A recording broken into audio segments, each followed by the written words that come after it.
colonization of good bacteria in your gut. So if they are eating unhealthy foods, this helps mitigate some of that low fiber, unhealthy, and therefore keeps your bacteria healthy. And why? Because cranberries are found to have what is a bile acids and also impacting short-chain fatty acids in the gastrointestinal tract. And they also have anti-carcinogenic effects. So they're really good.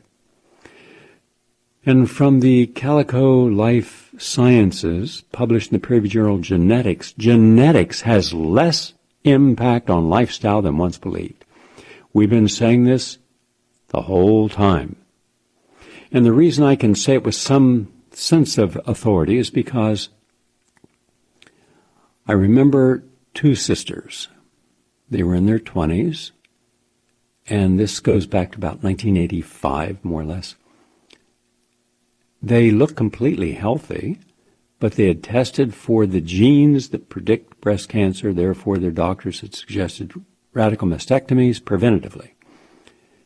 And they wanted another input, and so I said, let's just say that it's correct.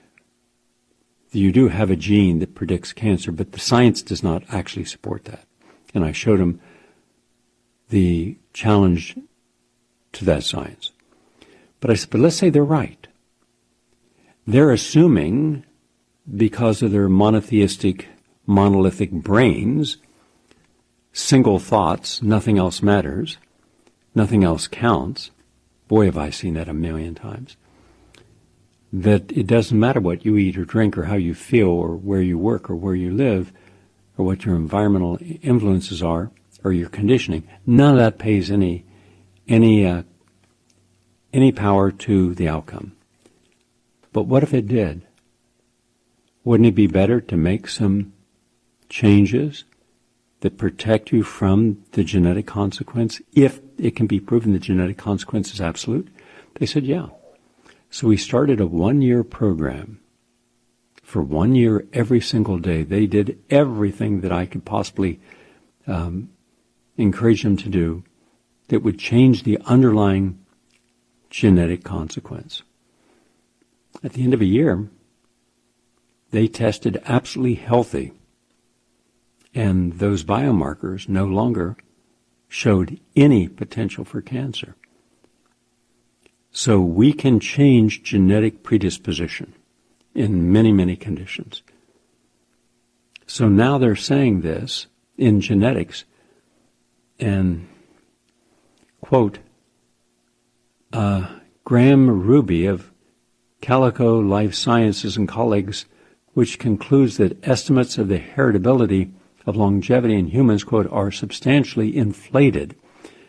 Heritability is a measure of how much of variation in a trait can be explained by genetic differences as opposed to lifestyle and other factors. We can potentially learn many things about the biology of aging from human genetics, but if the heritability of lifespan is low, it tempers our expectations about what types of things we can learn and how easy it will be. It helps contextualize the questions that scientists studying aging can effectively ask. Okay, they looked at 400 million people in a database, online genealogy, ancestry, to determine this. Here is what they're finally intimating. Everything you do will impact your genes, constructively or destructively. Just look at the people in your graduating class from high school or college, if you've been living a healthy life and they have not. So that's one way that you can look at it. If you have done everything possible or reasonable to impact in a good way your genes, you should have a good gene profile today. And your genes should then have had you looking younger, stronger, more vital, more energy than those who did not. And you can actually take, well, it's in the family, it's in the gene pool, so, what am I expecting? And you can actually then speed up the genetic consequences by doing negative things. So do not believe when people say, well, it's in your genes. Yeah? So there's a lot of stuff you don't know, and I'm still here, and that's what you tell them. And by the way, finally, from Dianuso University in Italy, they've just come up with a study that shows that 95% a plaque buildup, which is deadly for your heart, it's the number one cause of death in the nation, can be mitigated, lowered, with pine bark and Gotu kola. Gotu, G-O-T-U, kola, K-O-L-A. And pine bark is also known as pycnogenol. How about that? And I know a lot of you have been using these rich in proanthocyanidins, bioflavonoids, phenolic acids, and the French pine bark extract reduces the expression of pro-inflammatory cytokines that trigger inflammation and plaque formation. Therefore, take your Gotu kola and take your pine bark and help inhibit the formation of plaque, which reduces the adhesion of the cells that contribute to atherosclerosis. I'm Gary Null. That's the latest in health and healing. We're going to take a brief break. We're 22 minutes into our program. Come back, and we're going to go right into George Carlin answering. No, I'm going to hold that. Hold that. I'm going to come back, and we're going to take a look at part 2 of my critique on the environment, where we're at, where we're going, and why we should rethink everything. Back in a moment.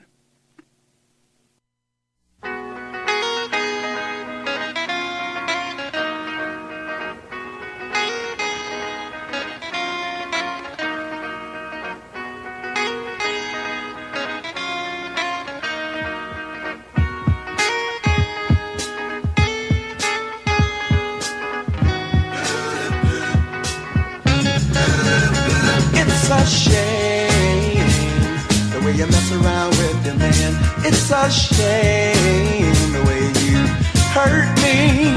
It's a shame the way you mess around with your man. Nice to have you with us, everyone. I'm Gary Null. I want to mention that there are a lot of things happening around the world that I'm very concerned about.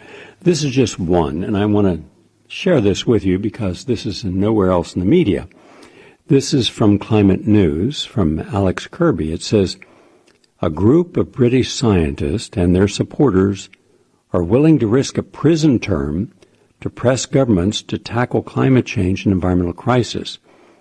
It says a growing number of British academics, writers, and activists say they are ready to go to prison in support of their demands for action on the environment. Scientists are not normally renowned for their political activism, and the United Kingdom is hardly a hotbed of determined and risky protests against its rulers. But if this group of nearly 100 British scientists and their backers is right, all that may be on the brink of changing. Today sees the launch of the Extinction Rebellion, which describes itself as an international movement using mass civil disobedience to force governments to enter World War II level mobilization mode in response to climate breakdown and ecological crisis. The group is launching a declaration of rebellion against the United Kingdom's government, quote, for criminal inaction in the face of climate change catastrophe and ecological collapse at the House of Parliament in central London. And from today, it promises repeated acts of disruptive, non-violent civil disobedience if the government does not respond seriously to its demands, and says there will be mass arrest. Now is the time because we are out of time. There is nothing left to lose. Good for them. I commend them. That takes a great deal of courage to stand up, especially to a government that never listens to its people, that has its own political agenda, as does the United States.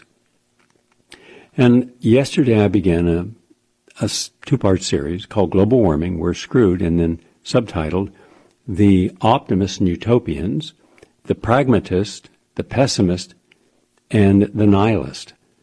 Each one of these groups has its own perspective. And I specifically addressed David Corton, who does a good job over at Yes Magazine, in discussing how modern civilization's power to wake up and make critical changes is necessary to either lessen the impact of climate change or reverse its course. Now, Corton is not alone. There are others as well. And all of these other people are saying we need a Marshall Plan to save the planet. Nothing less will do. I agree. We do need a Marshall Plan. I also agree that it's a noble gesture. And I fully support it. And what happens is if we don't agree, then we reduce ourselves to apathy, indifference, and fear that climate change instills in billions of people who are experiencing environmental catastrophes. So you have Michael Mann, Bill McKibben, and many others who want to see change. On the other hand, there is a growing faction of people whose awareness has expanded. And I mentioned that people are living off the grid now. They are finding environmental communities. They're finding how to do things they never thought they would have to do, learning new ways, like there's Paul Beckwith, Kevin Hester, Guy McPherson, Natalia Shakova. And these are people who are saying, we're going elsewhere. When the time comes, we'll be relocated. And that brings me to the idea that I believe that we will be seeing the largest immigration or migration in the United States' history because of the environment.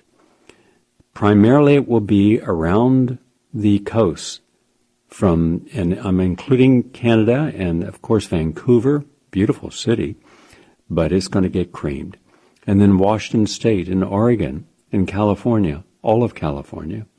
And then continue around the whole Gulf Coast, Texas, Louisiana, Mississippi, Alabama, Florida.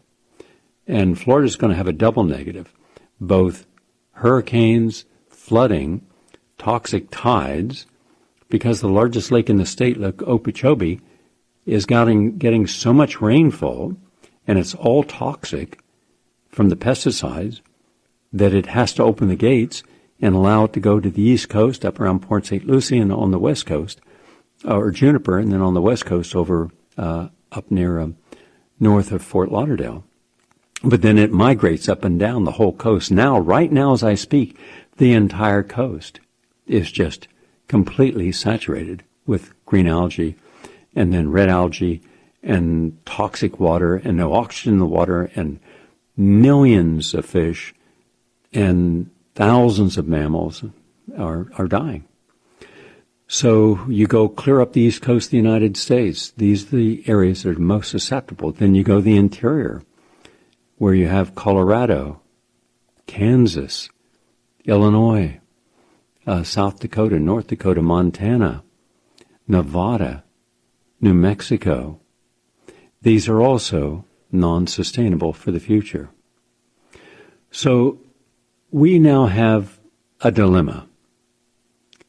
Our dilemma is, are we willing to risk personal change in our lifestyle, our buying habits, changing our capitalist model of continuous growth as the only metric of how we're progressing? Oh, we have 3.5 to 4.1 gross domestic growth in the last in the consumer index in the last 2 quarters. That's good. Not for the planet. It means more things are being sold, more people are using things. Many of those things they're using, more of their stuff is simply finite in resources. And then you have the people who are simply indifferent. If it's not happening to them, they're not going to make it an issue. And here is the dilemma of achieving and adhering to irrationally idealistic attitudes. It is my belief that the majority of private industries that fuel economic growth depend upon and are powered by the very same fossil fuel addiction that drives climate change. We are therefore forced to demand that all of the largest polluters change their entire paradigm of business as usual and invest in long-term sustainability immediately. And because no one is going to do that, not a single industry, and no politician that's received